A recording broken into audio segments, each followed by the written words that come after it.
एक फूल फुलान उसने बास नहीं, परदेस पिया का कोई आशा नहीं।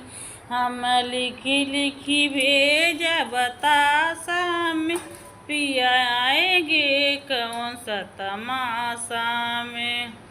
धन काहे लिखी भेजू बतासा में, हम अउबई तोहरे तमाशा में। एक फूल फुलान उसने बास नहीं, परदेस पिया का कोई आशा नहीं। हम लिखी लिखी भेजा हीना में, पिया आएंगे ते जून के महीना में। धन काहे लिखी भेजू हीना में, हम अउबई जून के महीना में।